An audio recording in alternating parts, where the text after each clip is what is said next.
இலங்கையிலிருந்து விமானத்தில் கடத்தி வரப்பட்ட அரிய வகை உயிரினங்களை அதிகாரிகள் மீட்டுள்ளனர். மதுரை விமான நிலையத்தில் சிக்கிய அரிய வகை பாம்புகள், ஆமைகள், பல்லிகளை அதிகாரிகள் என்ன செய்ய போகிறார்கள்? இலங்கையில் இருந்து நேற்று மதியம் மதுரை வந்த ஸ்ரீலங்கன் ஏர்லைன்ஸ் விமானத்தில் வேலூரைச் சேர்ந்த பயணி ஒருவரின் உடைமைகளை அதிகாரிகள் பரிசோதனை செய்தனர். அப்போது ஒரு சூட்கேஸில் இந்திய வனத்துறையால் தடை செய்யப்பட்ட அரிய வகை பாம்புகள், ஆமைகள் என பல உயிரினங்கள் இருப்பது தெரிய வந்தது. இவரது சூட்கேஸை பறிமுதல் செய்த அதிகாரிகள் அதில் இருந்து 52 ஆமைகள், 8 குட்டி பாம்புகள், 4 பல்லிகள் என மொத்தம் 64 வன உயிரினங்கள் இருந்ததை கண்டுபிடித்தனர். இது குறித்து சுங்க இலாக்கா நுண்ணறிவு பிரிவினர் வேலூர் பயணியை கைது செய்து விசாரணை நடத்த அவர் ஒரு புது கதையை சொல்லியிருக்கிறார்.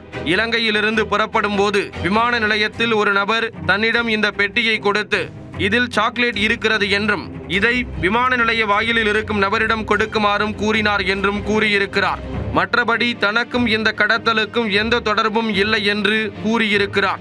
இது குறித்து விசாரணை நடத்தி வரும் அதிகாரிகள் பறிமுதல் செய்யப்பட்ட உயிரினங்களை மீண்டும் இலங்கைக்கு அனுப்புவதற்கு முடிவு செய்துள்ளனர்.